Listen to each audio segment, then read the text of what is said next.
Good morning বন্ধুরা। আমরা কি করছি না, আরআরবি এনটিপিসি যে 2025 সালে প্রশ্নগুলো হয়েছিল সেই প্রশ্নগুলো আমরা অ্যানালাইসিস করছি। ঠিক আছে, সেই 2025 সালের প্রশ্নগুলো আমরা অ্যানালাইসিস করছি। এই তো এর আগে আমাদের 8টি ভিডিও এসছে, সেই 8টি ভিডিওতে 8টি শিফট নিয়ে আমরা আলোচনা করেছি। তো আজকে আমরা এই 9 তারিখের কি না প্রথম শিফটের যে যে কোশ্চেনগুলো জিকেতে এসেছিল, জিকে জিএস এর সেই কোশ্চেনগুলো আমরা আলোচনা করব।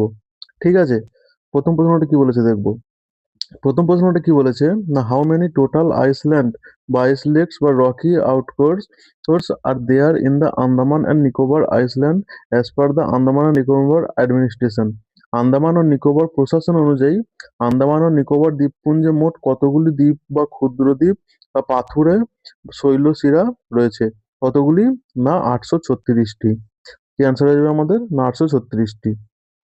চলেছে না, আন্দামান ও নিকোবর প্রশাসন অনুসারে আন্দামান ও নিকোবর দ্বীপপুঞ্জে মোট 836টি দ্বীপ, ছোট দ্বীপ এবং পাথুরে শৈলশিরা রয়েছে। কি না, আন্দামান ও নিকোবর দ্বীপপুঞ্জে ভারতের একটি কেন্দ্রশাসিত অঞ্চল এবং এর রাজধানী কি? না, এর রাজধানী হচ্ছে পোর্ট ব্লেয়ার। এই 10 ডিগ্রি চ্যানেল আন্দামান ও নিকোবর দ্বীপপুঞ্জকে কি পৃথক করেছে? 10 ডিগ্রি চ্যানেল কি করেছে? আন্দামান ও নিকোবর দ্বীপপুঞ্জকে পৃথক করেছে। গ্রেট নিকোবর দ্বীপের ইন্দিরা পয়েন্ট কি না, ভারতের দক্ষিণতম বিন্দু। ঠিক আছে, এই দ্বীপগুলো কি বঙ্গোপসাগরে অবস্থিত এবং মূল ভূখণ্ড ভারতের চেয়ে মায়ানমার ও ইন্দোনেশিয়ার বেশি কাছাকাছি এগুলো। আন্দামান ও নিকোবর দ্বীপপুঞ্জের মাত্র 38টি দ্বীপেই জনবসতি রয়েছে, বাকি দ্বীপগুলোতে জনবসতি নেই। ঠিক আছে, দ্বীপগুলো কি না, আগ্নেয়গিরির অগ্নুৎপাতের ফলে সৃষ্টি হয়েছে। এই যে দ্বীপগুলো, এগুলো কিসের ফলে সৃষ্টি হয়েছে? না, আগ্নেয়গিরির অগ্নুৎপাতের ফলে সৃষ্টি হয়েছে। এবং ব্যারেন দ্বীপ হলো ভারতের একমাত্র সক্রিয় আগ্নেয়গিরি। খুব ইম্পর্টেন্ট। ঠিক আছে, ব্যারেন দ্বীপ কি না, ব্যারেন দ্বীপ হলো ভারতের একমাত্র সক্রিয় আগ্নেয়গিরি। পোর্ট ব্লেয়ারে যে সেলুলার জেলটি রয়েছে সেটি কি ব্রিটিশরা স্বাধীনতা সংগ্রামীদের জন্য একটি ঔপনিবেশিক কারাগার হিসাবে ব্যবহার করত। আন্দামান ও নিকোবর দ্বীপপুঞ্জ কি 6টি বিশেষভাবে ঝুঁকিপূর্ণ আদিবাসী গোষ্ঠীর আবাসস্থল। ঠিক আছে, প্রধান বৈশ্বিক সমুদ্রপথ মালাক্কা প্রণালীর কাছাকাছি অবস্থানের কারণে এই অঞ্চলটি কৌশলগতভাবে গুরুত্বপূর্ণ। এই যে আন্দামান ও নিকোবরে যে কি কি আদিবাসী গোষ্ঠী রয়েছে সেগুলো সম্বন্ধে পরে কোশ্চেন আছে তোমাদের, ঠিক আছে, সেইখানে সেগুলো আলোচনা করব। পরের প্রশ্ন আমরা দেখব। পরের প্রশ্ন কি বলেছে না, which organisation does the ministry of rural development cooperative with rural development in Asia and the Pacific? গ্রামীণ উন্নয়ন মন্ত্রক এশিয়া ও প্রশান্ত মহাসাগরের গ্রামীণ উন্নয়নের জন্য কোন সংস্থার সাথে সহযোগিতা করে? কি অ্যান্সার হয়ে যাবে? নাম্বার অপশন 3, সেন্টার কি centre on integrated rural development for Asia and Pacific. কি না, গ্রামীণ উন্নয়ন মন্ত্রক এশিয়া ও প্রশান্ত মহাসাগরীয় অঞ্চলে গ্রামীণ উন্নয়নের উন্নতির জন্য centre on integrated rural development for Asian and Pacific এর সঙ্গে কাজ করে। ঠিক আছে, এই সিআইআরডিএপির যে এটা কি একটা না আন্তর্জাতিক সংস্থা। এটি কি করে না, দেশগুলিকে গ্রামীণ উন্নয়নে জ্ঞান, প্রশিক্ষণ এবং সর্বোত্তম অনুশীলন ভাগ করে নিতে সহায়তা করে। ভারত এর সদস্য এবং গ্রামীণ উন্নয়ন মন্ত্রক হলো কি একটি নোডাল মন্ত্রক। এবার এখানে দেখো আমাদের অপশনে কি কি ছিল। অপশনে ছিল আমাদের ওয়ার্ল্ড ব্যাংক, ঠিক আছে, এশিয়ান ডেভেলপমেন্ট ব্যাংক। এই এশিয়ান ডেভেলপমেন্ট ব্যাংক আর ওয়ার্ল্ড ব্যাংক সম্বন্ধে আমরা কিছু জেনে নেবো। খুব ইম্পর্টেন্ট, এখান থেকে অনেক প্রশ্ন আসে তোমাদের পরীক্ষাতে। ঠিক আছে, কি বলেছে না, এশিয়ান উন্নয়ন ব্যাংক বা Asian development bank. Asian development bank কত সালে প্রতিষ্ঠিত হয়েছিল? 1966 সালে এটি প্রতিষ্ঠিত হয়েছিল। এর হেডকোয়ার্টার কোথায়? মানিলা, ফিলিপাইনে হচ্ছে হেডকোয়ার্টার। এডিবি কি না, এশিয়া এবং প্রশান্ত মহাসাগরীয় অঞ্চলের অর্থনৈতিক ও সামাজিক উন্নয়নের কাজ করে। জাপান হলো এডিবির বৃহত্তম শেয়ার হোল্ডার। তাহলে এশিয়ান ডেভেলপমেন্ট ব্যাংকের সব থেকে বড় শেয়ার হোল্ডার কে? না, জাপান। এই এডিবি বা এশিয়ান ডেভেলপমেন্ট ব্যাংক কি করে না, ঋণ, অনুদান এবং প্রযুক্তিগত সহায়তা প্রদান করে। ভারতে এডিবির একটি প্রতিষ্ঠাতা সদস্য, মানে হচ্ছে কি ফাউন্ডিং মেম্বার। যখন এডিবি শুরু হয় সেখানকার তখন থেকে ভারত সেখানে একজন মেম্বার। এডিবি কি করে? ADB supports sectors like infrastructure, energy, transport and education. ADB অবকাঠামো, শক্তি, পরিবহন এবং শিক্ষার মতো খাতগুলোতে সমর্থন করে। এডিবি কি করে না দরিদ্র হ্রাস এবং জলবায়ু পরিস্থিতি উম, এবং কি জলবায়ু স্থিতিস্থাপকতাকেও উৎসাহিত করে। এডিবির প্রেসিডেন্ট ঐতিহ্যগতভাবে জাপানের নাগরিক হন। আচ্ছা, এডিবির যে প্রেসিডেন্ট হয় সে কি না ট্রেডিশনালি কি না ফ্রম জাপানের সে একজন রেসিডেন্ট প্রেসিডেন্ট হয়। জাপানের যে প্রেসিডেন্ট থাকে সেই সাধারণত কি এডিবির যে প্রেসিডেন্ট সে জাপানের নাগরিক হন। এডিবির ৬৮তম সদস্য কে হয়েছে? না এডিবির ৬৮তম সদস্য হয়েছে সদস্য রয়েছে, কতগুলি সদস্য রয়েছে? না ৬৮ সদস্য রয়েছে, তার মধ্যে আঞ্চলিক এবং অআঞ্চলিক দেশও অন্তর্ভুক্ত। এবার বিশ্বব্যাংক কি? বিশ্বব্যাংক দেখে নেবো। বিশ্বব্যাংক কত সালে প্রতিষ্ঠিত হয়েছিল? না ১৯৪৪ সালে বিশ্বব্যাংক প্রতিষ্ঠিত হয়েছিল। না এটা কোথায় প্রতিষ্ঠিত হয়েছিল? না ব্রেটন উডস সম্মেলনে এই বিশ্বব্যাংক প্রতিষ্ঠিত হয়েছিল। এর হেডকোয়ার্টার কোথায়? না ওয়াশিংটন ডিসিতে, মার্কিন যুক্তরাষ্ট্রে। উম, ওয়াশিংটন ডিসি আর মার্কিন যুক্তরাষ্ট্রে। বিশ্ব ব্যাংক উন্নয়নশীল দেশগুলোকে, যেগুলো উন্নত হচ্ছে বা ডেভেলপিং কান্ট্রি, সেগুলোতে কি করে? না আর্থিক ও প্রযুক্তিগত সহায়তা প্রদান করে। এই এডিবির প্রধান উদ্দেশ্য কি? এডিবির প্রধান উদ্দেশ্য হলো দারিদ্র্য হ্রাস করা এবং সকলের জন্য সমৃদ্ধি করা। এই বিশ্ব ব্যাংকের ৫টি প্রতিষ্ঠান নিয়ে গঠিত। এই বিশ্ব ব্যাংক কি? বিশ্ব ব্যাংক গ্রুপ ৫টি প্রতিষ্ঠান নিয়ে গঠিত। একটা হচ্ছে আইবিআরডি, আইডিএ, আইএফসি, এমআইজিএ আর আইসিএসআইডি। এই আইবিআরডি এবং আইডি কে একত্রে সাধারণত বিশ্ব ব্যাংক বলা হয়। ঠিক আছে, মার্কিন যুক্তরাষ্ট্র বিশ্ব ব্যাংকের বৃহত্তম শেয়ার হোল্ডার। মার্কিন যুক্তরাষ্ট্র বিশ্ব ব্যাংকের বৃহত্তম শেয়ার হোল্ডার। আর এডিবি বা এশিয়ান ডেভেলপমেন্ট ব্যাংকের সব থেকে বড় শেয়ার হোল্ডার কে? এশিয়ান ডেভেলপমেন্ট ব্যাংকের সব থেকে বড় শেয়ার হোল্ডার হচ্ছে এম, জাপান। ঠিক আছে, এটা হচ্ছে বিশ্ব ব্যাংকের প্রেসিডেন্ট কে হয়? না ঐতিহ্যগতভাবে একজন মার্কিন নাগরিক হয়। ভারতের ভারত বিশ্ব ব্যাংকের একটি প্রতিষ্ঠাতা সদস্য। বিশ্ব ব্যাংকের ঋণ কিসের জন্য দেওয়া হয়? স্বাস্থ্য, শিক্ষা এবং কি ইনফ্রাস্ট্রাকচার এবং শাসনতান্ত্রিক সংস্কারকে সমর্থন করে। ৩ নম্বর প্রশ্ন কি দেখবো? বলছে which of the following is not an industrial corridor planned under the government of India's infrastructure initiative. নিচের কোনটি ভারত সরকারের অবকাঠামো উদ্যোগের অধীনে পরিকল্পিত শিল্প করিডোর নয়? না কোনটি হয়ে যাবে? না কলকাতা লখনৌ ইন্ডাস্ট্রিয়াল করিডোর, এটা আমাদের অ্যান্সার হয়ে যাবে। ঠিক আছে, এটি মানে কি না এই যে কলকাতা লখনৌ ইন্ডাস্ট্রিয়াল করিডোর, এটা ভারত সরকারের যে ইনফ্রাস্ট্রাকচার ইনিশিয়েটিভ আছে তার মধ্যে এটা একটি করিডোর নয়, ইন্ডাস্ট্রিয়াল করিডোর এটা নয়। ঠিক আছে, নাকি ভারত সরকার government of India has planned several industrial corridors to boost. কিসের জন্য সেগুলো করেছে? না বুস্ট, উৎসাহিত করার জন্য বেশ কয়েকটা শিল্প করিডোরের পরিকল্পনা করেছে। সেইগুলো কি কি? না দিল্লি মুম্বাই শিল্প করিডোর, ডিএমআইসি এটি পরিকল্পিত এবং চালু। চেন্নাই বেঙ্গালুরু শিল্প করিডোর আর কি ভাইজ্যাক চেন্নাই শিল্প করিডোর। ঠিক আছে, পরের প্রশ্ন কি বলেছে? What type of farming practice in hill regions by cutting slopes into steps.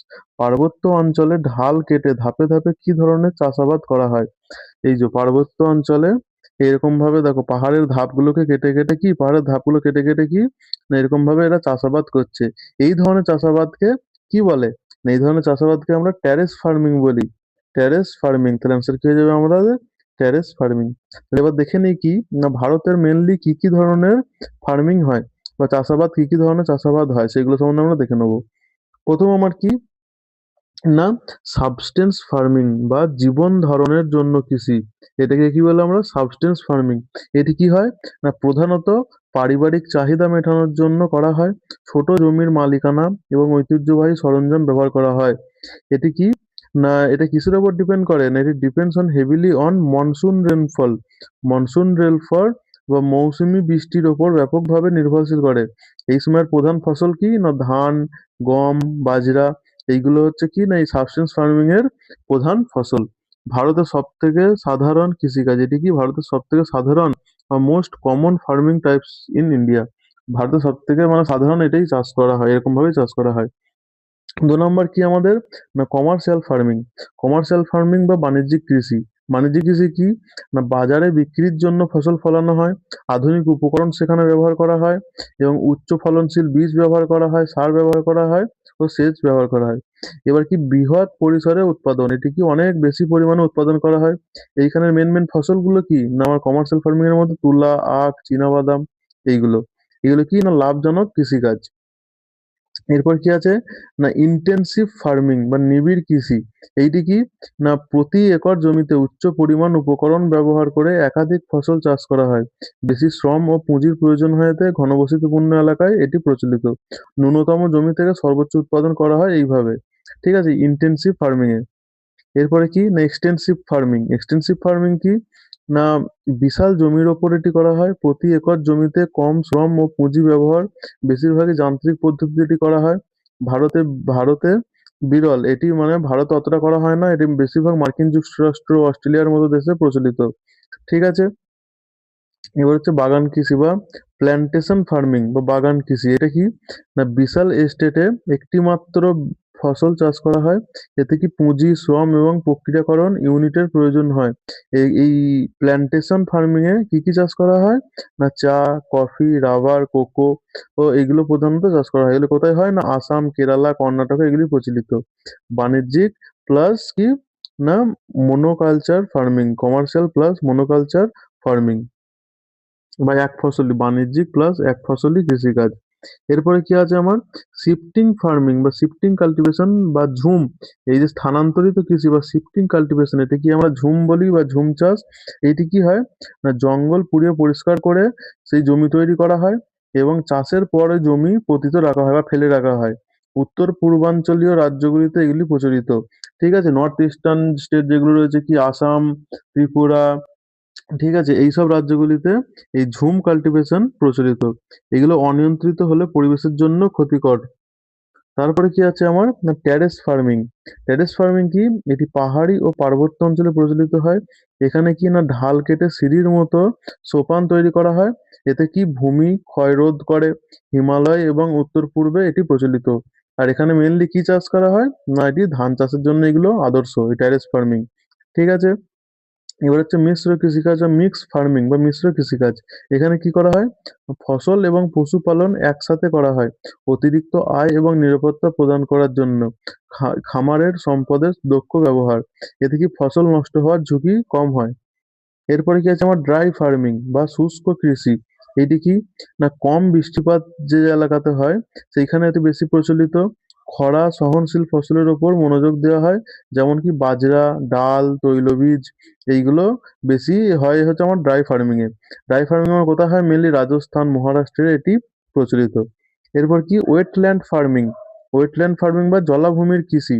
এইটি কি করা হয় না যেখানে বৃষ্টিপাত অনেক বেশি হয় এবং জলমগ্ন যেখানে জলে ডুবে থাকে সেই সব এলাকায় এটি প্রচলিত। প্রধানত ধান চাষের সাথে সম্পর্কিত, স্থায়ী জলের এখানে প্রয়োজন হয়। আর এই আমার ওয়েটল্যান্ড ফার্মিং এর মেন শস্য বা মেন কি না ধান হচ্ছে আমার মেন এখানের ফসল। ঠিক আছে, তাহলে পাহাড় এলাকায় কি সোপান কৃষি বা টেরেস ফার্মিং। আচ্ছা, নর্থ ইস্টে হচ্ছে আমার কি ঝুম বা স্থানান্তরিত কৃষি। বিশাল এস্টেট বা লার্জ এস্টেটে কি প্ল্যান্টেশন বা বাগান কৃষি। আর পারিবারিক ব্যবহারের জন্য কি না সাবস্টেন্স ফার্মিং বা জীবন ধারণের জন্য কৃষি।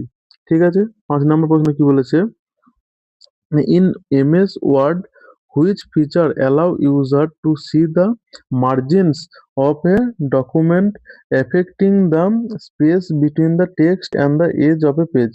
MS Word এ কোন বৈশিষ্ট্যটি ব্যবহারকারীদের একটি নথির মার্জিন সেট করতে দেয়, পাঠ্য এবং পৃষ্ঠার প্রান্তগুলির মধ্যে স্থানকে প্রভাবিত করে না? কি না অ্যান্সার হয়ে যাবে 2 মার্জিন। মার্জিন কি না এমএস পাওয়ার পয়েন্টে মার্জিন টেক্সট এবং পৃষ্ঠার কিনারার গুলোই ওপর নিচে বাম দিকে ডান দিকে মধ্যবর্তী স্থানকে নিয়ন্ত্রণ করে। মার্জিন সামঞ্জস্য করার মাধ্যমে আপনি নির্ধারণ করতে পারবেন যে টেক্সটটি পৃষ্ঠার সীমানা থেকে কতটা কাছে বা দূরে প্রদর্শিত হবে। প্রিন্টিং, ফরম্যাটিং এবং ডকুমেন্টের অ্যালাইনমেন্টের জন্য সাধারণত মার্জিন সেট করা হয়। ঠিক আছে, 6 নম্বর প্রশ্ন কি বলেছে what are the wavelengths and type of laser. What are the wavelength and type of laser used in a standard CD ROM drive.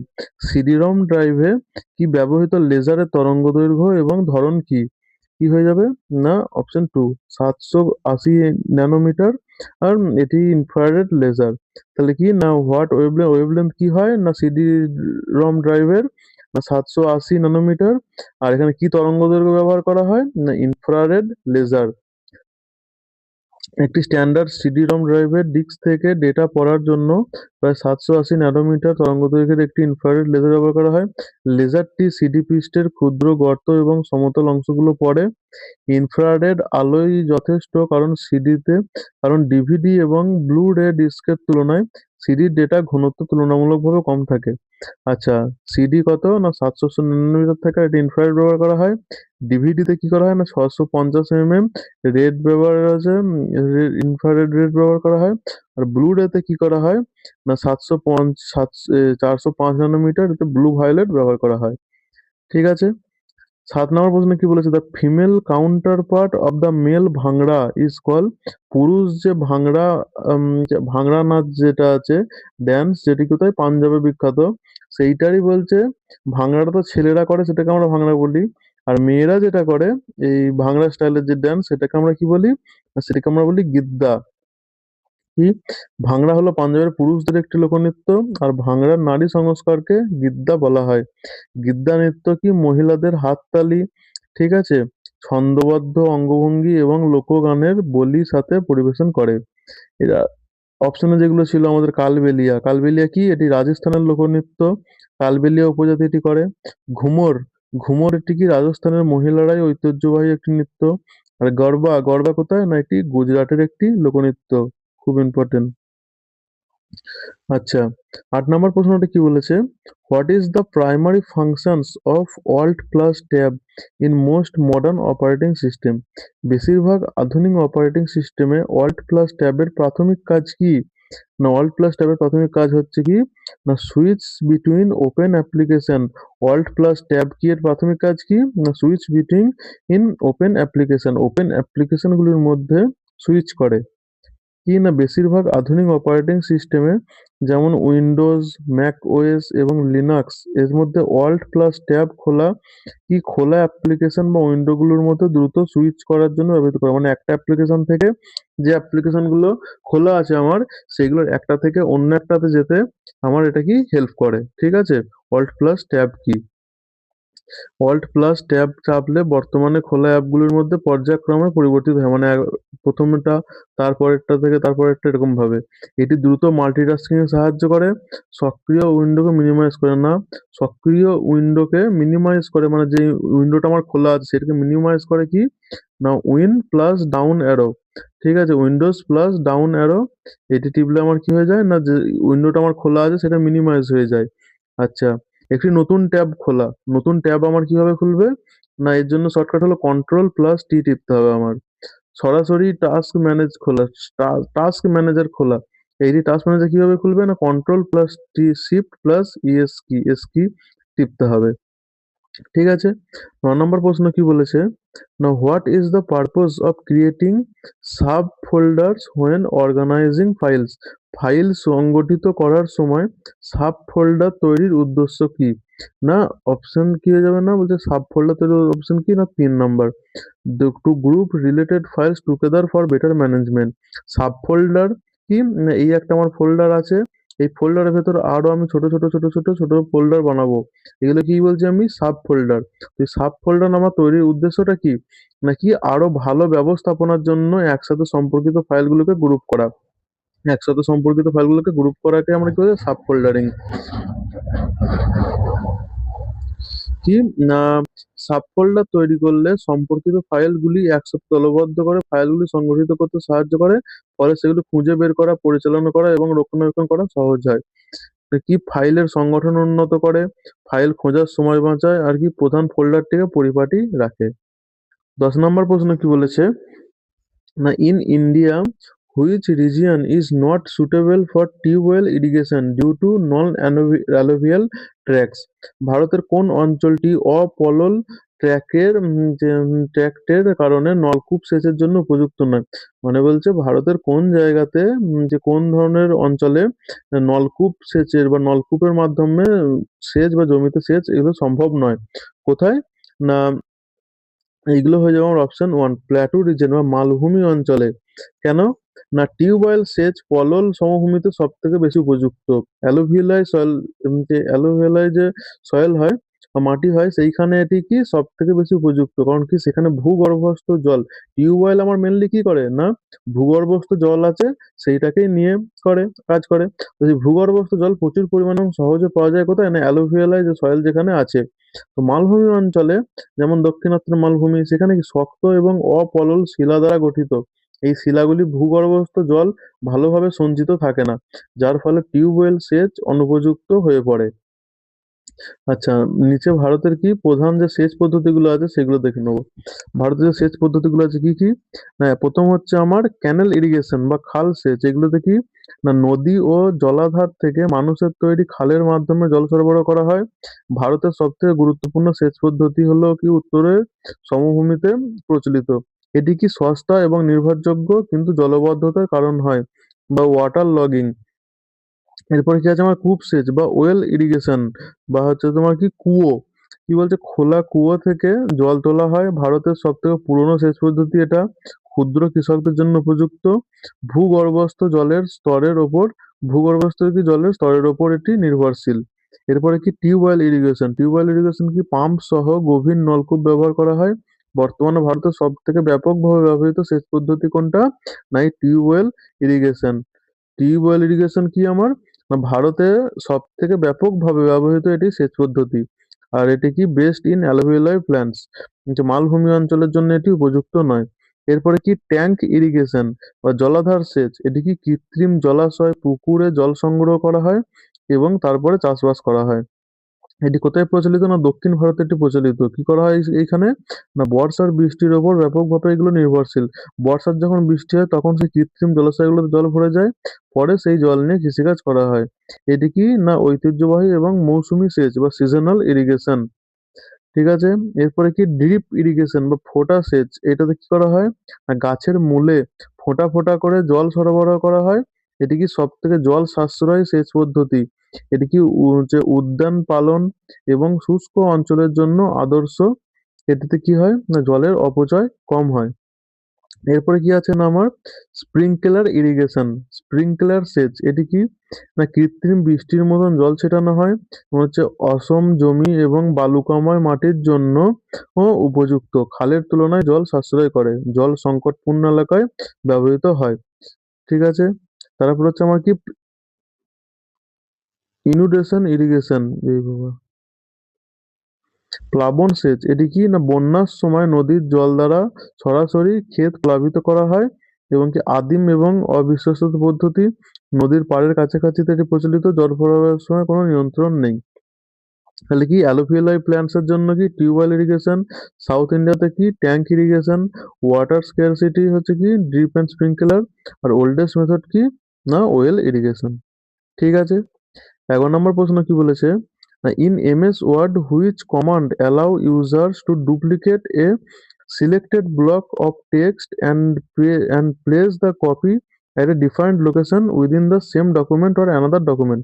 আচ্ছা, এমএস ওয়ার্ডে কোনো কমান্ড ব্যবহারকারীদের পাঠ্যের একটি নির্ধারিত ব্লক নকল করতে এবং একই নথি বা অন্য নথির মধ্যে একটি ভিন্ন স্থানে অনুলিপি স্থাপন করতে দেয়। এটা কি অ্যান্সার হয়ে যাবে, না কপি অ্যান্ড পেস্ট। কি করা হয়, না এমএস ওয়ার্ডে কপি এবং পেস্ট নির্বাচন করো। Copy and paste use to duplicate or make a copy of selected text and place it to another location in the same document or in different document। Copy paste কি, copy মূল টেক্সটকে অপরিবর্তিত রাখে। মূল text মানে আমার এখানে যেমন এই টেক্সটটা আছে, এই টেক্সটের উপর আমি যদি কপি কপি প্রেস করি তাহলে এই যেখানে যে টেক্সট আছে সেটা কপি হয়ে যাবে। তারপর আমি যদি এইখানে লিখতে চাই সেটাকে, এখান থেকে কপি করে এনে ডাইরেক্ট এখানে পেস্ট করে দেবো। তো এইখানে যা যা আমার লেখা আছে সেগুলো সব আমার কোথায়, না এখানে চলে আসবে। তাহলে পেস্ট কি, না কপি করা টেক্সটটিকে একটি নতুন স্থানে সন্নিবেশন করায়। আচ্ছা, আর ড্র্যাগ অ্যান্ড ড্রপ কি, এটা usually move the text. Drag and drop মানে কি, যেমন এইখানে এই টেক্সটটি আছে, এটাকে ড্র্যাগ মানে চেপে ধরলে, মাউস দিয়ে আমি যদি চেপে ধরি তারপরে সেইটাকে যদি এখান থেকে টেনে আনি এই জায়গায়, তাহলে কি এই টেক্সটটা এই জায়গা থেকে আমার এই জায়গাতে সরে চলে আসবে, তখন এইখানে আর থাকবে না, এখান থেকে এটা এই জায়গাতে চলে আসবে। ঠিক আছে।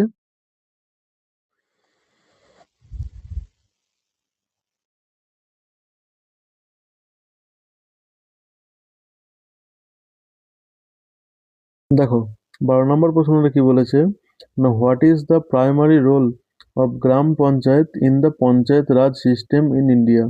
ভারতে পঞ্চায়েত রাজ ব্যবস্থায় গ্রাম পঞ্চায়েতের প্রাথমিক ভূমিকা কি? প্রাথমিক ভূমিকা কি না, to serve as the executive body of village self government, গ্রামের স্ব-সরকারের নির্বাহী সংস্থা হিসাবে কাজ করা। ঠিক আছে? কিনা পঞ্চায়েত রাজ ব্যবস্থা, গ্রাম পঞ্চায়েত হলো গ্রাম স্তরের কার্যনির্বাহী সংস্থা। এটি সরকারি প্রকল্পগুলিকে বাস্তবায়ন করে। স্থানীয় উন্নয়নমূলক কাজগুলোর মধ্যে যেমন কি রাস্তা, জল সরবরাহ, স্যানিটেশন এইগুলো দেখাশোনা করে। ঠিক আছে? গ্রামের প্রশাসন ও কল্যাণমূলক কার্যক্রম পরিচালনা করাও এই গ্রাম পঞ্চায়েতের কাজ। ঠিক আছে? এবারে যে পঞ্চায়েতি রাজ সম্বন্ধে আমরা ইম্পর্টেন্ট প্রশ্নগুলো জেনে নেবো, যেগুলো পরীক্ষাতে আসে। ঠিক আছে? পঞ্চায়েত রাজ হলো ভারতের ব্রিটিশ স্থানীয় স্বশাসনের একটি ব্যবস্থা। এটা কি না, যে British panchayat Raj is a system of rural local self government in India. এটি কত সালে না 1992 সালে 73তম সাংবিধানিক সংশোধনীর মাধ্যমে সাংবিধানিকভাবে স্বীকৃত হয়। এই ব্যবস্থাটি কি একটি ত্রিস্তরীয় কাঠামো, যার মধ্যে কি কি রয়েছে না গ্রাম পঞ্চায়েত, যার মধ্যে কি রয়েছে গ্রাম পঞ্চায়েত, পঞ্চায়েত সমিতি এবং জেলা পরিষদ। গ্রাম পঞ্চায়েত হলো কি না, গ্রাম পঞ্চায়েত হলো গ্রাম স্তরের কার্যনির্বাহী সংস্থা। গ্রাম সভা কি গ্রামের সকল প্রাপ্তবয়স্ক ভোটারদের নিয়ে গঠিত হয়। গ্রাম সভাই হলো পঞ্চায়েত রাজের ভিত্তি। গ্রাম পঞ্চায়েতের সদস্যরা গ্রামবাসীদের দ্বারা সরাসরি নির্বাচিত হয়। আর পঞ্চায়েত রাজ প্রতিষ্ঠানগুলিতে তফসিল জাতি, তফসিল উপজাতি মানে এসটি, এসসি এইগুলো কি এবং মহিলাদের জন্য আসন সংরক্ষণ বাধ্যতামূলক। অন্তত 1/3 আসন মহিলাদের জন্য সংরক্ষিত থাকে। অনেক রাজ্যে সেটা 50%ও, 50% মহিলাদের জন্য সংরক্ষিত। ঠিক আছে? পঞ্চায়েতগুলো স্থানীয় উন্নয়ন এবং কল্যাণমূলক প্রকল্পের জন্য দায়ী। রাজ্য নির্বাচন কমিশন এই পঞ্চায়েতের নির্বাচন পরিচালনা করে। তাহলে পঞ্চায়েতের নির্বাচন কে করে না, রাজ্য নির্বাচন কমিশন। রাজ্য অর্থ কমিশন পঞ্চায়েতগুলিতে আর্থিক ক্ষমতা হস্তান্তরের সুপারিশ করে। পঞ্চায়েতের কার্যকাল কত বছর হয় না 5 বছর হয়। পঞ্চায়েতের বিষয়গুলো সংবিধানের একাদশ তফসিলে আছে, 11th শিডিউল। সংবিধানের 11th শিডিউলে কি আছে না পঞ্চায়েতের বিষয়গুলি। আর কি বলবন্ত রায় মেহতা কমিটি ভারতে পঞ্চায়েতি রাজের জনক হিসাবে পরিচিত। ইম্পর্টেন্ট খুবই। কি না বলবন্ত রায় মেহতা কমিটি ভারতে পঞ্চায়েত রাজের জনক হিসাবে পরিচিত। পঞ্চায়েতি রাজ গ্রামীণ ভারতে যে panchayati raj ensure the grass root democracy and decentralize government in rural India. গণতন্ত্র এবং বিকেন্দ্রীভূত শাসন ব্যবস্থা নিশ্চিত করে। ঠিক আছে? 13 নম্বরের প্রশ্ন কি বলেছে না, the Tirabhukti mention in Gupta inscriptions correspondence to present day. মানে গুপ্ত শিলালিপিতে উল্লেখিত তীরভক্তি বর্তমান সময়ের ড্যাশের সঙ্গে মিলে যায়। কিসের সঙ্গে না বিহার। গুপ্ত শিলালিপিতে উল্লেখিত তীরভক্তি বলতে তিরহুত বা মিথিলা অঞ্চলকে বোঝায়। এই অঞ্চলটি বর্তমান উত্তর বিহারের সমতুল্য। এই গুপ্ত যুগে তীরভুক্তি একটি গুরুত্বপূর্ণ প্রশাসনিক বিভাগ বা ভুক্তি ছিল। আচ্ছা, এই গুপ্ত যুগ সম্বন্ধে আমরা জেনে নেবো এবার। গুপ্ত যুগ কি না, গুপ্ত সাম্রাজ্য প্রাচীন ভারতের স্বর্ণযুগ হিসাবে পরিচিত। ইম্পর্টেন্ট খুব। গুপ্ত যুগ কি Gupta empire is known as the golden age of ancient India. 320 খ্রিস্টাব্দে প্রথম চন্দ্রগুপ্তের সিংহাসনে আরোহণের মাধ্যমে গুপ্ত সাম্রাজ্যের গুপ্ত যুগের সূচনা হয়। তাহলে কি 320 খ্রিস্টাব্দে প্রথম চন্দ্রগুপ্তের সিংহাসনে আরোহণের মাধ্যমে গুপ্ত যুগের সূচনা হয়। সামরিক বিজয়ের কারণে সমুদ্রগুপ্তকে ভারতের নেপোলিয়ন বলা হয়। সমুদ্রগুপ্ত গুপ্ত যুগের কি না সমুদ্রগুপ্তকে কি বলা হয়, ভারতের নেপোলিয়ন বলা হয়। প্রয়াগ প্রশস্তি সমুদ্রগুপ্তের কৃতিত্ব বর্ণনা করে। Prayag প্রশস্তি describes the সমুদ্রগুপ্ত's achievements.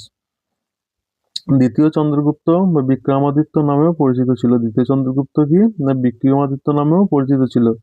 গুপ্ত প্রশাসনে বিকেন্দ্রীভূত বা অ্যাডমিনিস্ট্রেশন কি ডিসেন্ট্রালাইজড ছিল, যেখানে কি না গুপ্ত সাম্রাজ্যগুলো অনেকগুলো ভুক্তিতে ভাগ করা হতো বা প্রভিন্সে।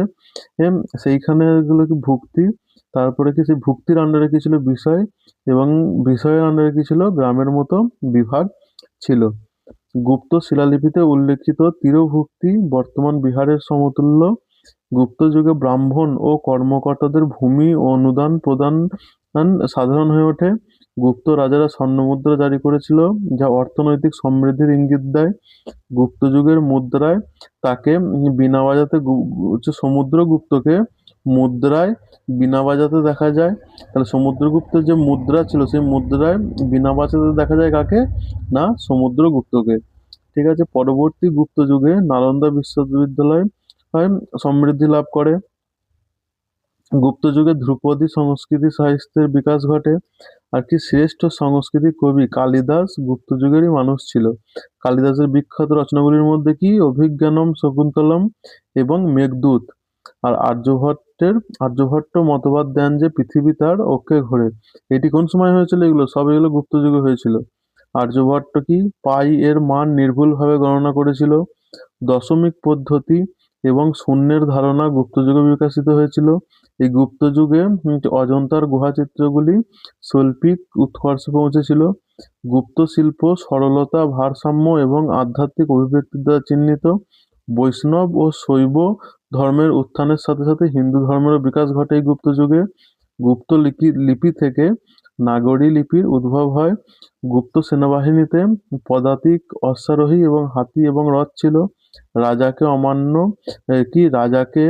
অমাত্য নামক কর্মকর্তারা সহায়তা করতেন। আচ্ছা, রোম এবং দক্ষিণ পূর্ব এশিয়ার সাথে বাণিজ্যিক সম্পর্ক বিদ্যমান ছিল। হুন আক্রমণের পর গুপ্ত সাম্রাজ্যের পতন শুরু হয়। তাহলে গুপ্ত সাম্রাজ্যের পতন কখন শুরু হয়? না, হুনের আক্রমণের পর থেকে। ঠিক আছে, পরের প্রশ্ন দেখব। পরের প্রশ্ন কি বলেছে? না, পরের প্রশ্ন বলেছে what name do the Jarawa tribe use to refer their home in the Andaman island. Andaman দ্বীপপুঞ্জে তাদের বাড়ি বোঝাতে জারোয়ারা উপজাতি কোন নাম ব্যবহার করে? না, রংবং। কি আন্দামান দ্বীপপুঞ্জে জারোয়া উপজাতি তাদের বাড়ি বা বাসস্থানকে রাংবাং বলে ডাকে। এটি তাদের ঐতিহ্যবাহী জীবনধারা এবং প্রকৃতির সাথে ঘনিষ্ঠ সম্পর্কে প্রতিফলিত করে। এবার আন্দামানে কি কি উপজাতি রয়েছে? না, আন্দামানে উপজাতি রয়েছে হচ্ছে গ্রেট আন্দামানিজ। এগুলো কি না আন্দামান দ্বীপপুঞ্জের প্রাচীনতম বাসিন্দা, বর্তমানে একটি চরমভাবে বিপন্ন উপজাতি। প্রধানত স্ট্রেট দ্বীপে এরা বসবাস করে। আচ্ছা, জড়োয়া উপজাতি, এবার এরা কি যাযাবর, শিকারী, সংগ্রাহক, মধ্য ও দক্ষিণ আন্দামানে বাস করে। তাদের বাড়িকে কি রাংবাং বলে ডাকে। আচ্ছা, ওঙ্গে ট্রাইব, এরা কি না অর্ধ যাযাবর উপজাতি। আচ্ছা, লিটল আন্দামানের দ্বীপে এরা বসবাস করে। আর কি এটা না সেন্টিনেলিজ, এটা খুব ইম্পর্টেন্ট, পরীক্ষাতে অনেকবার দিয়েছে। সেন্টিনেলিজ কি? এটি উত্তর সেন্টিনেলে দ্বীপে বাস করে। বিশ্বের সব থেকে বিচ্ছিন্ন উপজাতি আর কি most isolated tribe in the world. মানে বাকি সমস্ত বিশ্বের সঙ্গে কাট আউট এরা। বিশ্বের সব থেকে বিচ্ছিন্ন উপজাতি। বহিরাগতদের প্রতি শত্রু ভাবাপন্ন, কোনো যোগাযোগ নীতি নেই এদের। আচ্ছা, এবার নিকোবরে কি কি রয়েছে উপজাতি? না, নিকোবরিজ, এরা কি নিকোবর দ্বীপপুঞ্জের বৃহত্তম উপজাতি গোষ্ঠী, স্থায়ী কৃষি ও মাছ শিকার করে এবং কি মালয় সংস্কৃতি দ্বারা এরা প্রভাবিত। আর কি সোমপেন, এরা হচ্ছে গ্রেট নিকোবরের অভ্যন্তরীণ বনে বাস করে। এরা কি অর্ধ যাযাবর এবং অত্যন্ত লাজুক প্রকৃতির হয়। নিকোবর গোষ্ঠীর সব থেকে কম যোগাযোগযুক্ত উপজাতি এরা। আন্দামান ও নিকোবর দ্বীপপুঞ্জে মোট 6টি প্রধান উপজাতি রয়েছে। ঠিক আছে, তো আন্দামান উপজাতিরা কেমন হয়? না, আন্দামানে যে উপজাতিরা থাকে তারা শিকারী এবং সংগ্রাহক হয়। আর নিকোবরে যে উপজাতিরা রয়েছে তারা কি অধিকতর স্থায়ী জীবনযাপন করে। আর সেন্টিনেলিজ কি ভারতের সব থেকে বিচ্ছিন্ন বা আইসোলেটেড ট্রাইব ইন ইন্ডিয়া। ঠিক আছে, 15 নম্বর প্রশ্নটা কি বলেছে? না, the Chuar rebellion which emerge as a culmination of the economic grievance of ordinary peasant and the hereditary worker reached its peak during the which of the following years? চুয়ার বিদ্রোহ, যা সাধারণ কৃষক এবং বংশগত শ্রমিকদের অর্থনৈতিক অভিযোগের চূড়ান্ত পরিণতি হিসেবে আবির্ভূত হয়েছিল, পরবর্তী কোন বছরগুলিতে তারা শীর্ষে পৌঁছেছিল? এই চুয়ার বিদ্রোহ পিকে গিয়েছিল কোন সময়? না, 1798 থেকে 99 সালে। চুয়ার বিদ্রোহ কি? না, চুয়ার বিদ্রোহ ছিল পশ্চিমবাংলার একটি উপজাতি কৃষক বিদ্রোহ। এটি প্রধানত কোথায়? না বাঁকুড়া, মেদিনীপুর এবং মানভূম অঞ্চলে ছড়িয়ে পড়েছিল। এই বিদ্রোহটি ব্রিটিশ শাসনের অধীনে 18 শতকের শেষের দিকে সংগঠিত হয়েছিল। এটি 1798 থেকে 99 সালে চরমে পৌঁছেছিল। বিদ্রোহীরা প্রধানত চুয়ার সম্প্রদায়ের ছিল, যারা একটি উপজাতি ও অর্ধ উপজাতি গোষ্ঠী। চুয়াররা কি ছিল? না বংশানুক্রমে সৈনিক এবং বনবাসী। ব্রিটিশদের উচ্চ ভূমি রাজস্ব বা উচ্চ ভূমিকর দাবির কারণে এই বিদ্রোহের সূত্রপাত ঘটেছিল। চিরস্থায়ী বন্দোবস্ত 1793 সালে হয়েছিল। এই চিরস্থায়ী বন্দোবস্ত কৃষক ও উপজাতি শ্রমিকদের মধ্যে অর্থনৈতিক দুর্দশা বাড়িয়ে তুলেছিল। ব্রিটিশদের দ্বারা যে ঐতিহ্যবাহী অধিকার ও সুযোগ সুবিধা বিলুপ্ত করায় চুয়াররা ক্ষুব্ধ হয়েছিল। পাইকদের ঐতিহ্যবাহী সশস্ত্র অনুচর কর্মসংস্থান হারানো ছিল এটি একটি প্রধান কারণ। বিদ্রোহটি ছিল সহিংস ও ব্যাপক, যেখানে থানা ও রাজস্ব কার্যালয়ে আক্রমণ করা হয়েছিল। ব্রিটিশ বাহিনী বিদ্রোহ দমনের জন্য সামরিক শক্তি ব্যবহার করেছিল। চুয়ার বিদ্রোহকে ব্রিটিশ ঔপনিবেশিক শাসনের বিরুদ্ধে একটি প্রাথমিক প্রতিরোধ আন্দোলন হিসেবে বিবেচনা করা হয়। এটি সাধারণত কৃষক ও উপজাতি শ্রমিকদের অর্থনৈতিক অভিযোগের প্রতিফল ঘটিয়েছিল। এই বিদ্রোহ ঔপনিবেশিক রাজস্ব নীতির গ্রামীণ সমাজের ওপর কঠোর প্রভাবকে উন্মোচিত করেছিল। ঠিক আছে, এরপরের প্রশ্ন কি বলেছে? না, what promotes change in the state cooperative societies act. আচ্ছা, রাষ্ট্রীয় সমবায় সমিতি আইনে কি পরিবর্তন প্ররোচনা দেয়? না কি প্রয়োজন দেয়? না পুয়ার কোয়ালিটি অ্যান্ড ফাংশনস, কাজের নিম্নমানের। কি? না রাজ্য সমবায় সমিতির আইনগুলিতে পরিবর্তনের প্রধান কারণ ছিল সমবায় সমিতির কার্যকারিতা নিম্নমানের। অনেক সময় সমিতির অদক্ষতা, অব্যবস্থাপনা এবং পেশাদারিত্বের অভাবে ভুগছিল। অতিরিক্ত সরকারি নিয়ন্ত্রণ ও স্বায়ত্তশাসন ও জবাবদিহিতা হ্রাস করেছিল। স্বচ্ছতা, কর্মক্ষমতা এবং সদস্য অংশগ্রহণে উন্নত করার জন্য সংস্কারের প্রয়োজন ছিল এতে। 17 নম্বর কি বলেছে? The first armed tribal rebellion against the British is considered to have taken place in। ব্রিটিশদের বিরুদ্ধে প্রথম সশস্ত্র উপজাতীয় বিদ্রোহ সংঘটিত হয়েছিল কোন সালে? না 1768 সালে। ঠিক 1768 সালে। কি? না ব্রিটিশদের বিরুদ্ধে প্রথম সশস্ত্র উপজাতীয় বিদ্রোহটি হয়েছিল 1768 সালে। যে এই বিদ্রোহটি পশ্চিমবাংলার অরণ্য অঞ্চলে সংঘটিত প্রাথমিক চুয়ার বিদ্রোহগুলোর সাথে সম্পর্কিত। এটি ব্রিটিশ রাজস্ব নীতি এবং প্রশাসনিক নিয়ন্ত্রণের বিরুদ্ধে সংগঠিত উপজাতীয় প্রতিরোধের সূচনা করেছিল। ঠিক আছে, ঠিক আছে। 18 নম্বর প্রশ্ন কি বলেছে? না which language were added to the 8th schedule by the 71st amendment act 1992। 71তম সংশোধনী আইনে অনুযায়ী 1992 দ্বারা অষ্টম তফসিলে বা 8th শিডিউলে কোন ভাষা যোগ করা হয়েছিল? আমাদের কনস্টিটিউশনের 8th শিডিউলে কি আছে? না আমাদের যে ভারতবর্ষের 22টি আঞ্চলিক ভাষা রয়েছে, সেই ভাষাগুলো সম্বন্ধে আমাদের 8th শিডিউলে বলা হয়েছে। তো এইখানে 71তম সংশোধনে কোন কোন ভাষাগুলোকে যোগ করা হয়েছিল? না যোগ করা হয়েছিল আমার কোঙ্কনি, মণিপুরি এবং নেপালি। ঠিক আছে। প্রাথমিকভাবে প্রাথমিকভাবে ভারতীয় সংবিধানের অষ্টম তফসিলে 14টি ভাষা অন্তর্ভুক্ত ছিল। সংবিধান কার্যকর হওয়ার সময় এই ভাষাগুলো আনুষ্ঠানিকভাবে স্বীকৃতি হয়েছিল। এই মূল ভাষা কটি? না 14টি মূল ভাষা ছিল। কি কি? না অসমিয়া, বাংলা, গুজরাটি, হিন্দি, কন্নড়, কাশ্মীরি, মালায়ালাম, মারাঠি, উড়িয়া, পাঞ্জাবি, সংস্কৃত, তামিল, তেলেগু, উর্দু। এইগুলো ছিল আমাদের কি? না মেন 14টা ভাষা। এরপরে কি ভাষা সম্পর্কিত সংবিধানে যে সংশোধনী হয়েছিল সেগুলো কি? না প্রথম হয়েছিল দ্য সপ্তম সংবিধান সংশোধনী আইন 1956। 1956তে যে সংবিধান কনস্টিটিউশনাল অ্যামেন্ডমেন্ট হয়েছিল এর মধ্যে কি? না ভাষার ভিত্তিতে রাজ্যগুলিকে পুনর্গঠন করা হয়। কি না সেভেন্থ কনস্টিটিউশনাল অ্যামেন্ডমেন্ট অ্যাক্ট 1956, এর মধ্যে কি হয়, ভাষার ভিত্তিতে রাজ্যগুলোকে পুনর্গঠন করা হয় আর ভাষাগত যুক্তরাষ্ট্র ব্যবস্থা চালু করা হয়। ভাষাভিত্তিক রাজ্য পুনর্গঠনের ভিত্তি করা হয়। এরপর 21তম সাংবিধানিক সংশোধনী আইন বা 21st কনস্টিটিউশনাল অ্যামেন্ডমেন্ট অ্যাক্ট 1967, এর মধ্যে কি করা হয় না এই 8th শিডিউলে সিন্ধি ভাষা যুক্ত করা হয়। ইম্পর্টেন্ট, ঠিক আছে? নাকি না 21তম সাংবিধানিক সংশোধনী আইনে কি করা হয় না সিন্ধি ভাষাকে যুক্ত করা হয়। তফসিলভুক্ত ভাষার সংখ্যা 14 থেকে বেড়ে 15 হয়। আর কত হলো 14, তারপরে হলো সিন্ধিকে যোগ করার ফলে কত হয়ে যায় 15। আচ্ছা, 71তম সংশোধন আইনে কি করা হয় না কোঙ্কনি, মণিপুরি এবং নেপালি ভাষা যুক্ত করা হয়।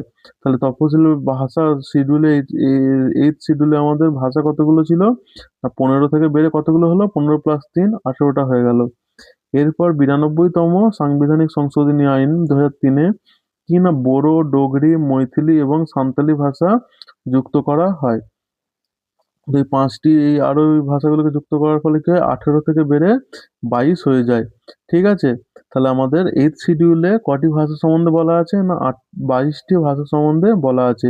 যেটি সংবিধান তৈরি হওয়ার সময় কতগুলি ছিল 22টি, সে তখন 14টি ছিল।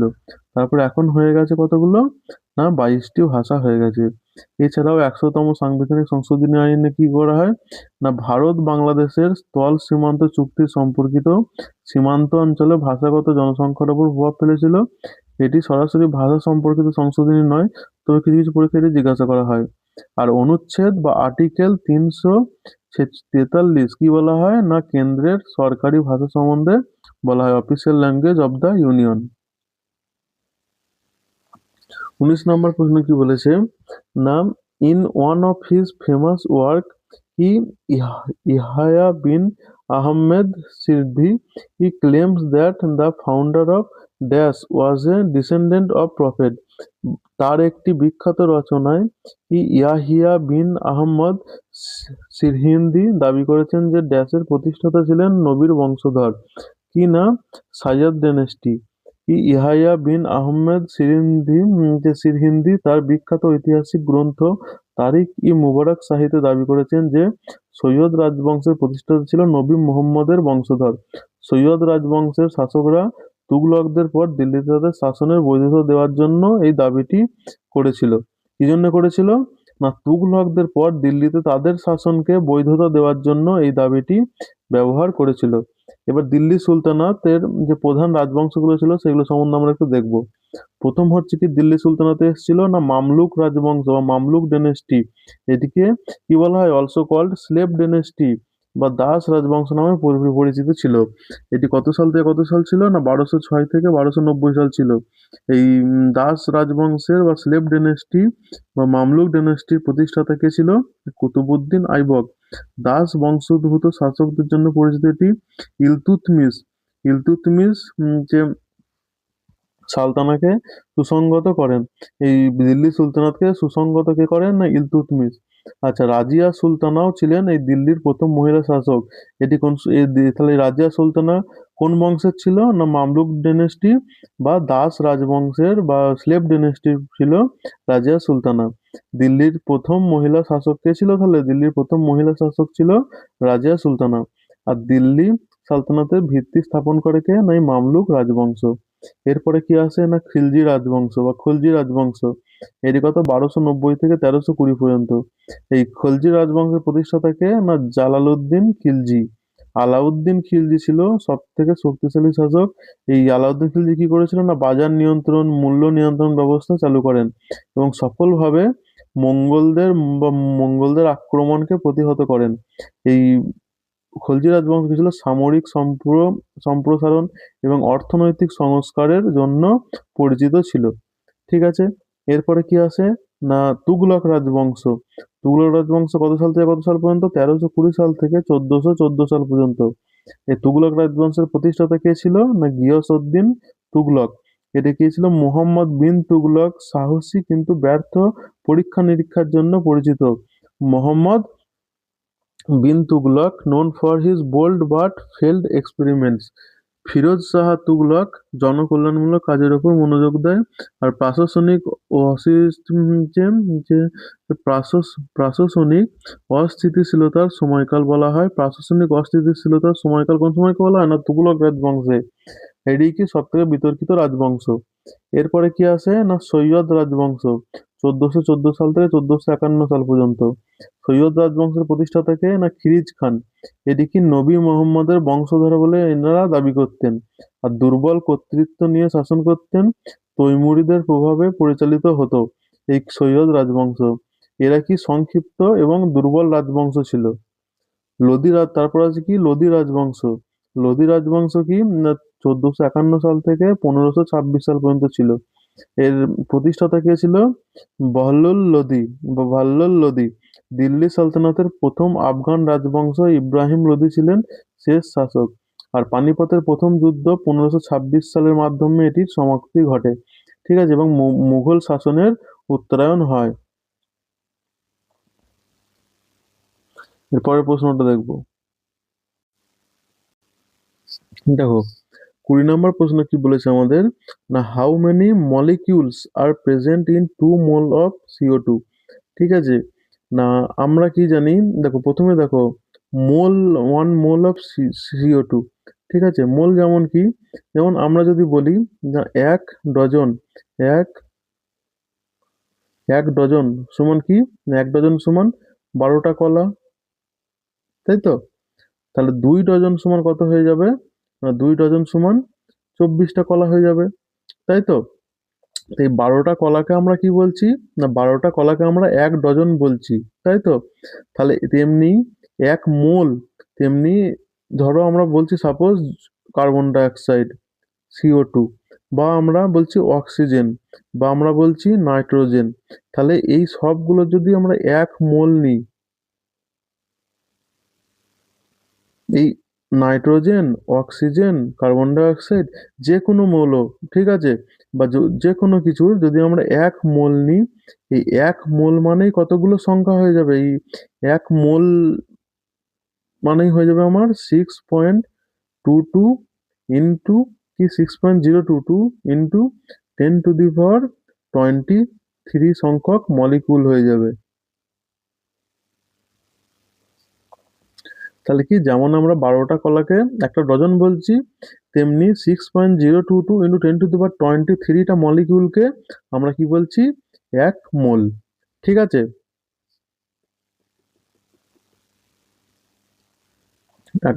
এক মোল বলছি। তাহলে বুঝতে পারলে মোলটা কি? মোলটা হচ্ছে যেমন আমরা 12টা কলাকে একসঙ্গে ডজন বলছি, তেমনি আমরা 6.022 ইন্টু 10⁻23 মলিকিউলকে, এতগুলো মলিকিউলকে আমরা বলছি যে কোনো অণুর, ঠিক আছে, বা যে কোনো সাবস্টেন্সের, যে কোনো সাবস্টেন্সের আমরা কি যে কোনো সাবস্টেন্সের 6.022 ইন্টু 10⁻23 এই এতগুলো মলিকিউলকে আমরা কি বলছি? 1 মোল। তাহলে কি বলছে? How many molecules are present in 2 mole of carbon dioxide. আচ্ছা 1 মোল CO2, 1 মোল CO2 তে কতগুলো মলিকিউল প্রেজেন্ট থাকে? না 6.022 ইন্টু 10⁻23টি আমার মলিকিউল থাকে। তাহলে কত আমার বলেছে এখানে? 2 মোল। তাহলে কি 2 মোল CO2, 2 মোল 2 মোল CO2 তে আমার তাহলে কতগুলো কতগুলো আমার কি বলেছে? না অণু থাকবে। না 2 ইন্টু 6.022 ইন্টু 10⁻23 সমান কি হবে? না 12.044 ইন্টু 10⁻23। বা একে আমরা লিখতে পারি 1.2044 ইন্টু 10⁻24। তাহলে এটা আমাদের অ্যান্সার হয়ে যাবে কি? না এই যে 1.2044 ইন্টু 10⁻24। অপশন 2 আমাদের অ্যান্সার হয়ে যাবে। ঠিক আছে, এবার এখান থেকে তোমরা একটা প্রশ্ন করবে। না যদি 3, তাহলে যদি বলতো এখানে কি আমার?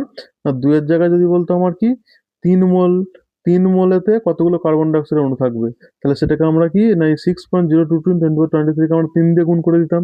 আচ্ছা যদি বলতো কি না আমার না যদি বলতো 0.5 মোলে কত আমার কার্বন ডাই অক্সাইডের অণু থাকবে, তাহলে কি না আমরা 6.022 কে 6.022 ইন্টু 10⁻23 কে কি আমরা না 2 দিয়ে ভাগ করে দিতাম। ঠিক আছে, এরকম ভাবে মোল সংখ্যা বের করতে পারবে। পরের প্রশ্ন কি বলেছে দেখবো। পরের প্রশ্ন কি বলেছে না in which of the following dance forms vocal music is not use. কি বলছে নিচের কোন নৃত্যের ফর্মে কণ্ঠ সঙ্গীত ব্যবহার করা হয় না? কোনটা ব্যবহার করা হয় না? না ছৌ নাচ, যে ছৌ নাচ আছে, এই ছৌ নাচে কি না কণ্ঠ সঙ্গীত ব্যবহার করা হয় না। কি না ছৌ নৃত্যে কণ্ঠসঙ্গীত গান ছাড়াই পরিবেশিত হয়। এতে প্রধানত কি বাদ্যযন্ত্রের সঙ্গীত যেমন হচ্ছে ঢোল, নাগরা, সানাই এইগুলো ব্যবহার করা হয় এবং জোরালো শারীরিক অঙ্গভঙ্গি ব্যবহার করা হয়। ছৌ নৃত্যে মার্শাল আর্ট, মুখোশ, ঠিক আছে, এবং শক্তিশালী শারীরিক অভিব্যক্তির ওপর জোর দেওয়া হয়, গানের কথার ওপরে নয়। ভারতীয় এবার যে আমরা শাস্ত্রীয় সঙ্গীত আছে বা ক্লাসিক্যাল ড্যান্স আছে, ঠিক আছে, সেগুলো কোন রাজ্যে কি কি আছে খুব ইম্পর্টেন্ট, এখান থেকে পরীক্ষায় অনেক প্রশ্ন আছে, ঠিক আছে, এগুলো ভালো করে মুখস্থ করবে। ভারতনাট্যম কোন রাজ্যে? না তামিলনাড়ুতে। কত্থক কোন রাজ্যে? না উত্তরপ্রদেশে। কথাকলি কোন রাজ্যে? না কেরালা। ওড়িশি উড়িষ্যাতে। মণিপুরি মণিপুরে। কুচিপুড়ি অন্ধ্রপ্রদেশে। আচ্ছা মোহিনীঅট্টম কেরালাতে। আর কি সত্রিয়া আসামে। ঠিক আছে, তাহলে আমাদের ভারত কর্তৃক স্বীকৃত মোট শাস্ত্রীয় নৃত্য বা ক্লাসিক্যাল ডান্স কটি আছে? না 8টি আমাদের শাস্ত্রীয় সঙ্গীত, সরি শাস্ত্রীয় নাচ বা ক্লাসিক্যাল ড্যান্স আমাদের আছে। ঠিক আছে, আচ্ছা এবার এখান থেকে এই রিলেটেড কিছু প্রশ্ন আমরা দেখব। না ভারতনাট্যম ভারতের কি প্রাচীনতম শাস্ত্রীয় সঙ্গীত শাস্ত্রীয় নৃত্য? তাহলে ভারতনাট্যম কি oldest classical dance of India Bharatanatyam. তারপরে কি না Kathak evolved from temple story telling traditions. Kathak কি না মন্দিরের গল্প বলার ঐতিহ্য থেকে বিকশিত হয়েছে। কথাকলি কি না তার বিস্তৃত মেকআপ এবং মুখের অভিব্যক্তির জন্য বিখ্যাত। যে কোণার্ক সূর্য মন্দিরে ওডিসি নৃত্যের ভাস্কর্য পাওয়া যায়। তাহলে ওডিসি নৃত্য কোথাকার? ওডিসি হচ্ছে কর্ণাটকার, সরি ওডিসি নৃত্য হচ্ছে ফ্রম কোণার্ক সান টেম্পল, এটা উড়িষ্যাতে দেখতে পাওয়া যায়। আচ্ছা মণিপুরি নৃত্য কি না বৈষ্ণব ধর্মের সাথে ঘনিষ্ঠভাবে জড়িত। কুচিপুড়ি একটি নৃত্য আর্ট ঐতিহ্য হিসেবে উদ্ভূত হয়েছিল। মোহিনীঅট্টম কি না একটি একক নারী নৃত্য, মানে একটি মেয়েই এই নাচটি করবে। আর সত্রিয়া কি শ্রীমন্ত শঙ্করদেব দ্বারা প্রভাবিত হয়েছিল। ছৌ নাচ একটি শাস্ত্রীয় নৃত্য নয়, এটি একটি কি শাস্ত্রীয় লোকনৃত্য। আচ্ছা অভিনয় মানে মুখ ও অঙ্গভঙ্গির মাধ্যমে অভিব্যক্তি প্রকাশ করাকে এখানে এই নাচের এতে অভিনয় বলা হয়। আচ্ছা কোন শাস্ত্রীয় নৃত্যে কণ্ঠগীত ব্যবহার হয় না? ছৌ নাচে। আচ্ছা কোন রাজ্যে দুটি শাস্ত্রীয় নৃত্য রয়েছে? কেরালাতে। কি কি? কথাকলি ও মোহিনীঅট্টম। আচ্ছা কোন শাস্ত্রীয় নৃত্যটি সর্বশেষে স্বীকৃতি পেয়েছে, সবচেয়ে শেষে স্বীকৃতি পেয়েছে কোন শাস্ত্রীয় নৃত্যটি? না সত্রিয়া 2000 সালে। আচ্ছা তারপরে কি কোন নৃত্যটি লাস্য শৈলীর সাথে যুক্ত? Which dance associate with the lasya style? কি না মোহিনীঅট্টম। কোন নৃত্যে বোল এবং ঘুঙরুর পদচারণা ব্যবহার করা হয়? কত্থক। আচ্ছা বোলস এবং ঘুঙরু কোথায় কোন নাচে ব্যবহার করা হয়? না কত্থক। আচ্ছা কোন শাস্ত্রীয় নৃত্যটি মন্দিরের আচার অনুষ্ঠান থেকে উদ্ভূত হয়েছে? না ভারতনাট্যম। কোন নৃত্যশৈলীটি প্রধানত দল ভিত্তিক এবং ভক্তিমূলক? কি না মণিপুরী। তারপরে প্রশ্নটা কি বলেছে 22 নম্বর প্রশ্ন, which statement is correct with reference to artificial produce element. কৃত্রিমভাবে উৎপাদিত উপাদানগুলি রেফারেন্সে কোন বিবৃতিটি সঠিক? কি না দে আর শর্ট লিভড বা তারা স্বল্পস্থায়ী। কৃত্রিমভাবে তৈরি মৌলগুলো যাদেরকে সংশ্লেষিত মৌলও বলা হয়, এরা কি পরীক্ষাগার বা পারমাণবিক চুল্লিতে মানুষের দ্বারা তৈরি করা হয়। এদের বেশিরভাগই কি তেজস্ক্রিয় এবং অস্থিতিশীল হয়। এই অস্থিতিশীলতার কারণে এগুলো কি দ্রুত ক্ষয়প্রাপ্ত হয়, যার ফলে এগুলি স্বল্পস্থায়ী হয়। ঠিক আছে, তারপরে প্রশ্ন কি বলেছে না which country lies to the east of Arunachal Pradesh? East Arunachal প্রদেশে কোন কান্ট্রি রয়েছে? না মায়ানমার। ঠিক আছে, মায়ানমার অ্যান্সার হয়ে যাবে।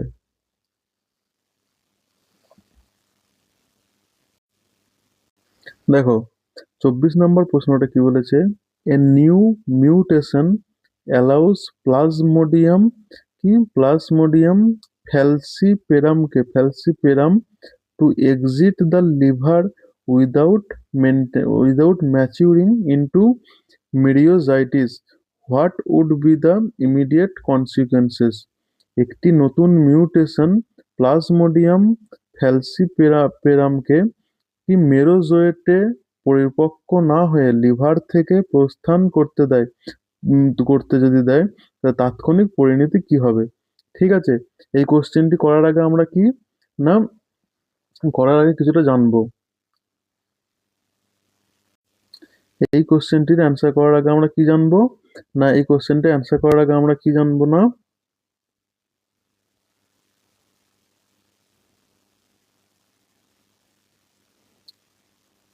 জানবো যে why malaria causes fever and what happens if a stage is missing। তাহলে এই প্রশ্নটা অ্যান্সার করার আগে আমরা কি জানবো না why malaria causes fever, malaria জন্য কেন জ্বর হয়, এবং what happen if a stage is missing, এবং এই যে ম্যালেরিয়া হওয়ার যে বিভিন্ন ধাপ আছে সেই ধাপের মধ্যে যদি একটা ধাপ মিসিং হয় তাহলে কি হবে। ঠিক আছে, তো তোমরা একটা গল্প শোনো, কি না ধরো একটা চোর আছে, সেই চোরটা কি করছে না তোমার কোথায় ঢুকেছে না ঘরে ঢুকেছে, তোমার ঘরে ঢুকেছে, ঘরে ঢুকে তারপরে কি করছে না সে একটা তোমার ঘরের একটা রুমে, তোমার ঘরের একটা একটা চোর আছে, চোর, সেই চোরটা কি না তোমার ঘরে ঢুকেছে, ঘরে ঢুকে তোমার একটা রুমেতে চলে গেছে, সেই রুমেতে গিয়ে লুকিয়ে পড়েছে। ঠিক আছে, তারপর সে সেইখানে গিয়ে কি করছে, সেই রুমেতে লুকিয়ে পড়ে সেখানে কি করছে না সেইখানে সে অস্ত্র তৈরি করছে বা ওয়েপেন, সেইখানে সে কি করছে না অস্ত্র তৈরি করছে। অস্ত্র তৈরি করার পরে কি করছে না তোমার বাড়ির কাউকে, ঠিক আছে, সে তোমার বাড়ির কোনো লোককে বা কোনো পিপলকে, তোমার বাড়ির কোনো লোককে কি করছে সে অ্যাটাক করছে। ঠিক আছে, সে অ্যাটাক করছে, অ্যাটাক কাকে করছে না তোমার বাড়ির কোনো লোককে অ্যাটাক করছে। এইবার অ্যাটাক করার পরে কি করছে না এই অ্যাটাক করার জন্য কি হয়ে যাচ্ছে না তোমাদের অনেক ক্ষতি হয়ে যাচ্ছে বা ড্যামেজ হচ্ছে।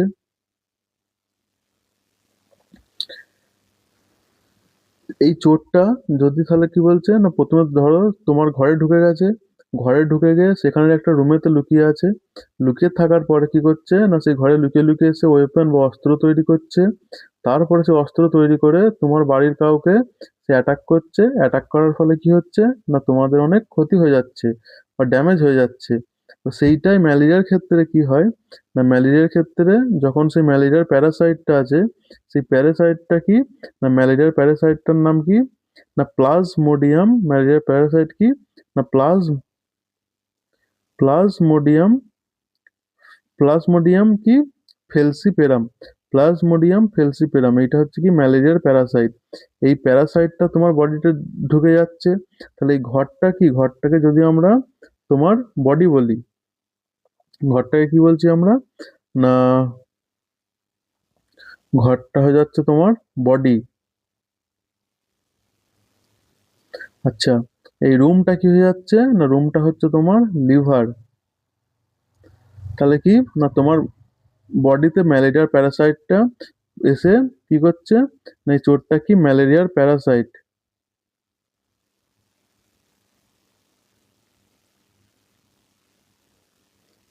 এই ম্যালেরিয়ার প্যারাসাইটটা কি করছে না তোমার ঘরে তো বডিতে ঢুকে যাচ্ছে, বডিতে ঢুকে গিয়ে প্রথমে কোথায় কোথায় যাচ্ছে না লিভারে চলে যাচ্ছে। সেই লিভারে গিয়ে সে কি তৈরি করছে, এই অস্ত্র তৈরি করছে। এই অস্ত্রটাই কি না এই অস্ত্রটাই হচ্ছে আহ,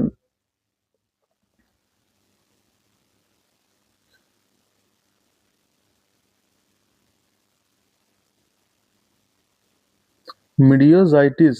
ঠিক আছে, মিরিওজাইটিস। এটা সে কি অস্ত্র তৈরি করছে।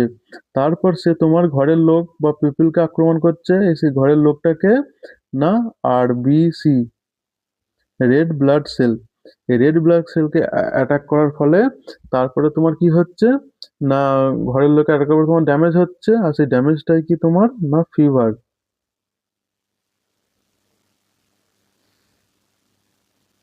তাহলে কি হচ্ছে না ম্যালেরিয়া প্যারাসাইট কি আমার বডিতে ঢুকছে, বডিতে ঢোকার পরে সেটা লিভারে যাচ্ছে, লিভারে গিয়ে সেটি কি মিরিওজাইটিস তৈরি করছে, এবং সেই মিরিওজাইটিস কি করছে না আমার আরসিবির মধ্যে ঢুকে যাচ্ছে, আরসিবির মধ্যে ঢুকে গেছে, আরসিবিকে অ্যাটাক করার ফলে তারপরে আমাদের ফিভার হচ্ছে।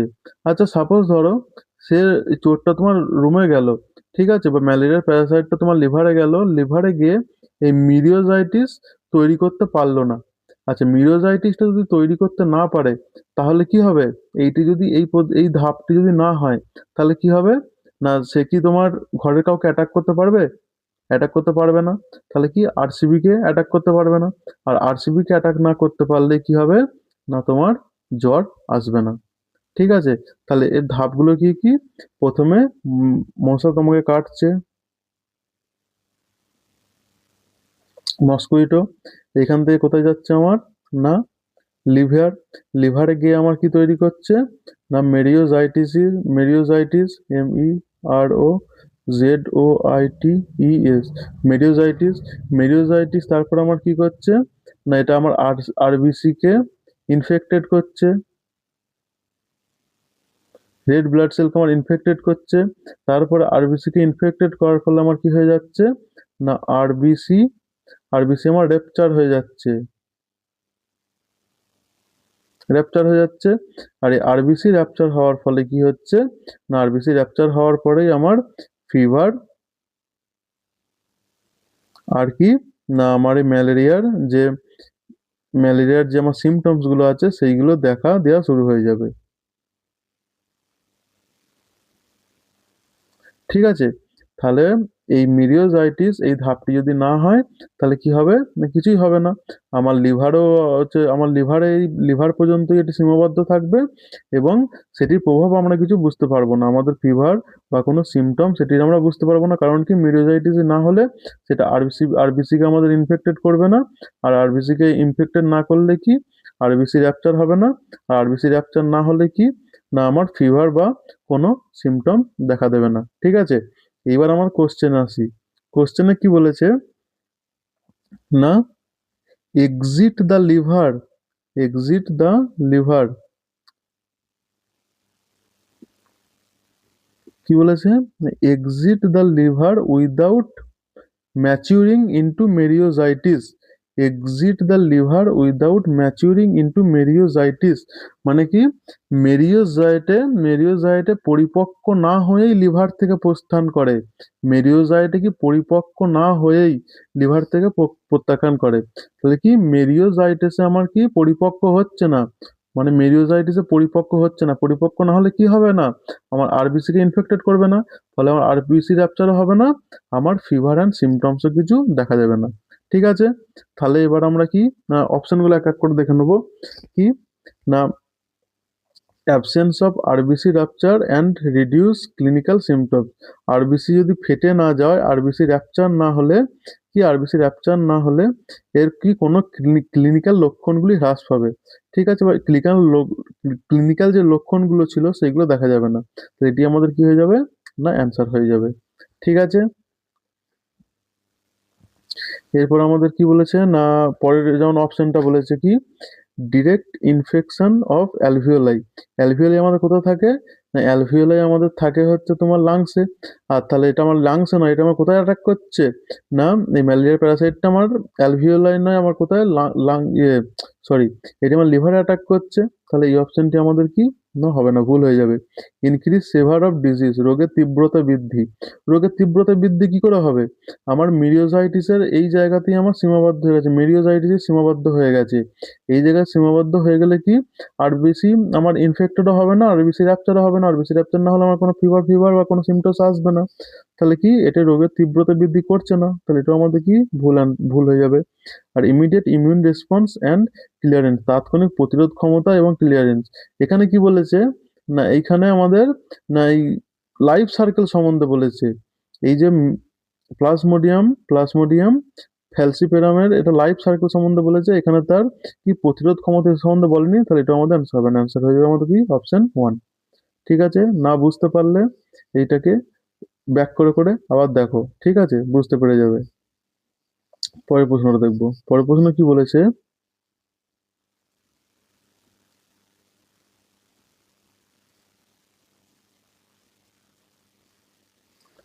কি which authority decides the citizens for the people in newly added territory? কি কোনো কর্তৃপক্ষ নতুন যোগ করা অঞ্চলের লোকেদের জন্য নাগরিকত্ব সিদ্ধান্ত নেন? আচ্ছা, ধরো ভারতের মধ্যে কোনো রাজ্য, ভারত ধরো সাপোজ পাকিস্তানের কিছু অংশ হাতিয়ে নিল, তাহলে সেই যে জায়গাটা হবে সেই জায়গার নাগরিকদের জন্য বা মানুষজনদের জন্য যে আইন কানুন ব্যবস্থা হবে সেটি কে তৈরি করবে? কেন্দ্রীয় সরকার, না সুপ্রিম কোর্ট, না রাজ্য সরকার, না কমিশন, নির্বাচন কমিশন? নির্বাচন কমিশন শুধুমাত্র নির্বাচন করায়, তাহলে এটি অ্যান্সার হবে না। আচ্ছা, নাগরিকত্ব দেওয়া, সিটিজেনশিপ দেওয়া, এগুলো কি রাজ্য সরকারের কাজ নয়, স্টেট গভর্নমেন্টও হবে না। আর সুপ্রিম কোর্ট কি না, সুপ্রিম কোর্টের নিয়ম কানুন বানায় না, এটিও হবে না। তাহলে কি অ্যান্সার হয়ে যাবে না, ইউনিয়ন গভর্নমেন্ট বা কেন্দ্রীয় সরকার। কি না, যখন ভারতের সাথে নতুন কোনো অঞ্চল যুক্ত হয় তখন সেখানে বসবাসকারী জনগণের নাগরিকত্ব নির্ধারণের ক্ষমতা কেন্দ্রীয় সরকারের হাতে থাকে। এই ক্ষমতাটি কি ভারতের সংবিধানের 11 নম্বর অনুচ্ছেদ থেকে আসে, যা সংসদকে নতুন অধিগ্রহণ করা অঞ্চল সহ নাগরিকত্ব সম্পর্কিত বিষয়গুলি নিয়ন্ত্রণ করার ক্ষমতা প্রদান করে। ঠিক আছে, 26 নম্বর প্রশ্নটা কি বলেছে না, Bholanath Singh was the leader of which of the following revolt? Bholanath Singh নিচের কোন বিদ্রোহের নেতা ছিল? ভোলানাথ সিং ছিল তামার রিভল্টের নেতা। কি না, ভোলানাথ সিং ছিলেন তামার বিদ্রোহের নেতা। তামার বিদ্রোহ ছিল কি ছোটনাগপুর অঞ্চলের বর্তমানে ঝাড়খণ্ডের একটি উপজাতীয় বিদ্রোহ। এটি ব্রিটিশ শোষণ, জমিদারদের অত্যাচার এবং উপজাতীয় রাজনীতিকে হস্তক্ষেপের বিরুদ্ধে পরিচালনা হয়েছিল এটি। আচ্ছা, অপশন আমার যেগুলো দিয়েছে সেগুলো সম্বন্ধেও দেখে নেবো একটু। কি ওয়াহাবি আন্দোলন এর নেতা কি ছিল না, সৈয়দ আহমেদ বেরলভির নেতৃত্বে এটি একটি ইসলামিক সংস্কার আন্দোলন। সাঁওতাল বিদ্রোহের নেতা কি ছিল, সিধু এবং কানু মুর্মু ছিল এই সাঁওতাল বিদ্রোহের নেতা।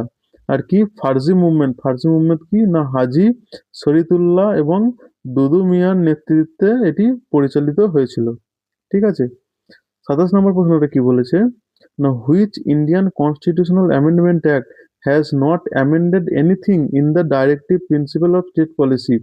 ডাইরেক্টিভ প্রিন্সিপাল স্টেট পলিসিতে কি না নিচের এই কোন সংবিধান সংশোধনীটি কোনো কিছু চেঞ্জ করেনি? ক্যান্সেল হয়ে যাবে না, অপশন 3, 48th অ্যামেন্ডমেন্ট অ্যাক্ট। রাষ্ট্রীয় নীতিনির্দেশ নীতিগুলোকে ডিপিএসপি প্রধানত সামাজিক, অর্থনৈতিক এবং কল্যাণমূলক লক্ষ্য সম্পর্কে সাংবিধানিক পরিবর্তনের মাধ্যমে সংশোধন করা হয়। এর মধ্যে যেমন হয়েছিল 86th amendment act. 86 amendment act কি বলা হয়েছিল না, 21A শিক্ষার অধিকার এটি যুক্ত করা হয়েছিল। আচ্ছা, 42তম সংবিধান সংশোধনে কি নতুন নির্দেশমূলক নীতিকে যুক্ত করা হয়েছে? এর মধ্যে অনুচ্ছেদ কি না, 39A, 43A এবং 48A এইগুলি যুক্ত করা হয়েছিল। আর এই 42nd অ্যামেন্ডমেন্ট অ্যাক্টে কি বলা হয় না আমাদের না, মিনি কনস্টিটিউশন বলা হয়। ঠিক আছে, এছাড়া 97 অ্যামেন্ডমেন্ট অ্যাক্টে কি হয়েছিল না, article 43B DPSP to promote the cooperative societies, এগুলো অ্যাড করা হয়েছিল কি 43B তে।